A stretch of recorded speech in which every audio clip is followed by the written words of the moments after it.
In this video, you're going to learn the 3 factors that determine the cost of your YouTube ads, how much you can expect to pay, and when you stick around to the end, some actionable strategies you can take to reduce your ad costs. Hey, I'm Jason, and if you're new here, go ahead and hit that subscribe button for the latest in digital marketing trends, tactics, and strategies to help grow your business online. So when it comes to YouTube ads, the very first factor that's going to affect how much your YouTube ads actually cost is, of course, going to be the type of YouTube ad that you run, because as you've probably seen watching YouTube, there are several types. There are actually 4 main types of ads. There's some other ones that we won't get into here, like sequencing. So the very first one we have is going to be the classic in-stream ad. Then we'll have discovery ads, and then we have bumper and outstream ads. And each one of these are billed differently. So first up, we have in-stream ads, and these ads are the ads that show up in front of a video that you actually wanted to watch. And after 5 seconds, you're allowed to skip. Now, the way that these are billed, it's on a pay-per-view basis.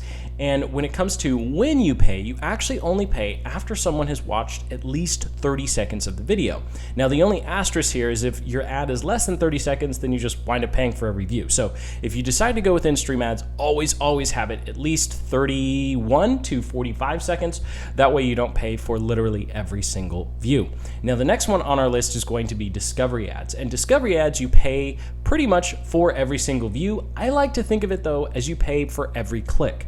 So discovery ads are the ones that show up in the top of suggested and the top of search results, and people actually have to click on the ad to actually watch the video. So essentially, as soon as someone clicks on that thumbnail, you're paying for it as a view. And as you've probably guessed, in-stream ads are going to cost significantly more than discovery ads, simply because in-stream ads allow you to interrupt your ideal customer, prospect, or whoever you're trying to target, whether you're trying to grow your channel. And with discovery ads, people actually have to click on them. So if you have a small budget and you're trying to stretch it, discovery ads are a great way to go because you're going to get much lower costs. But we'll get more on to which one's better for which in a moment here, because in-stream ads really are best if you're trying to drive traffic off of YouTube, where discovery ads are really good if you're just trying to build some brand awareness or maybe grow a channel and get some more attention and views. Now, these last 2, bumper and in-stream, I don't recommend starting with as a beginner, and they're pretty much both going to be a pay-per-view basis. So with a bumper ad, you have 6 seconds of someone's uninterrupted attention, and of course, this is going to be very expensive and not something I recommend for beginners. And then the outstream ad is simply an in-stream ad that plays at the very end of a video, and they have a couple second rule where someone is allowed to click to another video, but you're pretty much going to pay for every single view. It's kind of like Facebook, where they count 2 or 3 seconds as a view for a video.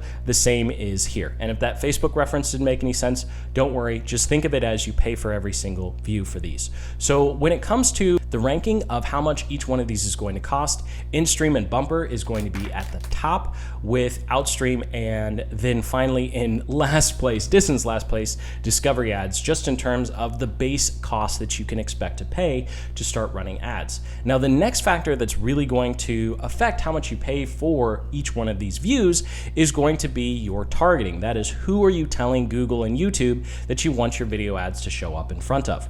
Now, with all of these types of ads, you have the same targeting. You can either target by the type of content that someone is watching, or you can target by the type of person that you're going after. I like to focus on targeting the type of person as opposed to the content, but if you want a really cheap combination, targeting content with a discovery ad is a great way to go. However, there is an asterisk here as well, and that is the lower you essentially pay in terms of your targeting, the less targeted you are able to be with your audience. So what this means practically, because I said that a little weird, is the more focused you are on a specific ideal customer or viewer, the more you're likely to pay. So the broader you're targeting, that's a better way to say it, the broader you're targeting, the lower your costs, but you're not going to get as many of your ideal customers there, and you're most likely going to get a lot of tire kickers or a lot of people who just aren't interested in your content. So keep that in mind. Even though you have all these targeting options, the more focused you are with who you want to see the video, ideally you want to be focused because that means your video is going to perform better. But of course, the flip side is you're going to have to pay more for it. And the final factor that's going to determine how much your ad costs are going to be before we get into how much you can expect to pay for your ads is going to be your quality score.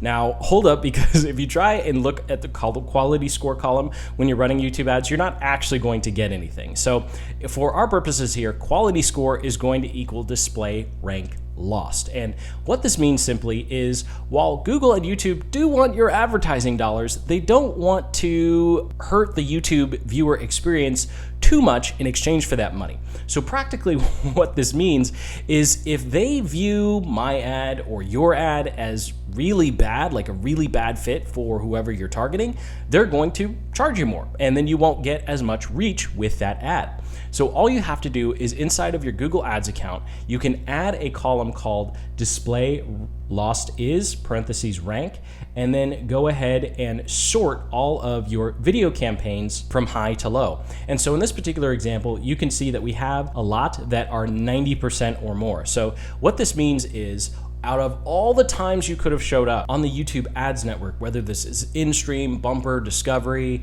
outstream, whatever type of ad it is, 90% of the time YouTube decided not to show your ad because it saw the quality as low.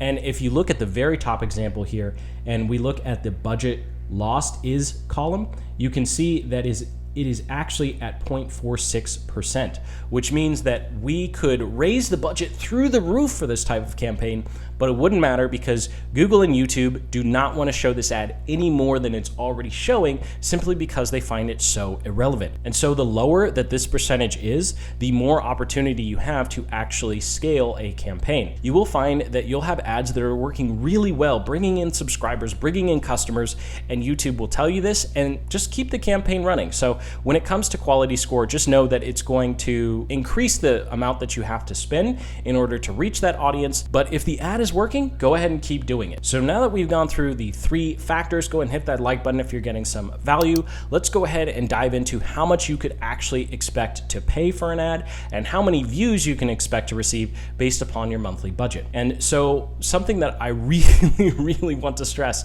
as we go into these numbers is, of course, number 1, they're obviously fictitious and they're just to help you get an understanding. But more importantly, number 2, whenever you start a new campaign, please set an end date, because YouTube and Google will continue those ads running for all of eternity. So if you don't set an end date, I've had horror stories of people who said, I forgot that it was on and it's been 3 or 4 months, and now they want hundreds of dollars or thousands of dollars. I've had tens of thousands in some cases, and there's really not a lot you can do about it. So always set an end date. So here is a quick diagram or chart that you can take a look at to see how many views you could expect to get depending upon how much you're expecting to bid. And if you're going to be running in-stream ads, 20 to 30 cents is a good benchmark to use for a targeted click. So what I mean by targeted click is, when we talked about how targeting affects your bids, you're going to be paying more to target the right ideal customer. And of course, this should also help with your display rank lost and give you campaigns that are actually going to be able to scale. Because after all, even if you can pay 3 cents for a view, doesn't necessarily mean that view is as valuable as a 20 or 30 cents view that represents someone who's actually going to purchase one of your products or services or join your email list. And so just expect to pay 20 to 30 cents per view, per targeted view, if you're doing in-stream ads. Now, if you're doing discovery ads, it's a whole different story. You're playing in a completely different part of YouTube ads, and you can expect to pay anywhere from 3 to 5 cents on your first couple of campaigns. Now, obviously, these are kind of the benchmarks and the highest you can expect to pay. And as you go on with optimizing your campaigns, you're much more likely to find ad and targeting combinations that will actually allow you to lower your cost per view. So the big answer to the question of how much will YouTube ads cost, it should cost anywhere from 5 cents per view all the way up to 30 cents per view. So if you are lower than 5 cents, then you're most likely actually targeting a lot of people who aren't a good fit. And if you're getting a lot of views and you just want brand awareness, that's totally okay. Keep going with that. You're going to stretch your budget really far. What we found is 5 to 10 cents seems to be the sweet spot for discovery ads, where we can actually still drive some action off of YouTube, and 20 to 30 cents for in-stream ads. Now, if you are bidding, let's say 5 cents or 10 cents, and you find that you're not getting any views, you're not getting any impressions, that simply means you need to increase your bid. So keep that in mind. If you're seeing a campaign that just doesn't seem to be doing anything, go ahead and increase your bid, and it just might be that you need to pay more for the views that you want in that particular targeting. Now, before we move on to some actionable strategies to start reducing your YouTube ads costs, we do need to talk about the other type of bidding strategy that you have, and that is the CPM, or cost per milli. And this is where you bid per 1,000 impressions. I do not recommend using this as a beginner. If you are looking at a video and you just want to blast it out to a particular audience or content type for some reason, then this is an excellent strategy. But if you're trying to drive a specific result, you want leads, you want sales, you want more subscribers, then you really should just stick with cost per view and CPM, just for those unique times where you're trying to blast a video out to get as many views as possible. Now let's go ahead and talk about some strategies you can implement to lower your cost per view and actually increase your conversion rates or cost per action, whatever you're trying to achieve. So first we'll talk about in-stream ads for a little bit. So when it comes to in-stream ads, remember that you only pay after 30 seconds and they have 5 seconds to skip. And so what this means is you want to get the bulk of your messaging and the disqualifiers of whatever your offer, product, or service is out in the first 30 seconds, because you want to eliminate everyone who's not a good fit. After all, it doesn't make sense to pay for a bunch of views of people who aren't actually going to be a good fit for your product or service anyway. So if you have any ways of disqualifying people who would not be a good fit for your product, service, or even your free offer for your email list, go ahead and make sure you include that in the first 30 seconds of your ad, so you aren't paying for a bunch of people who ultimately aren't actually going to join your email list or do business with you.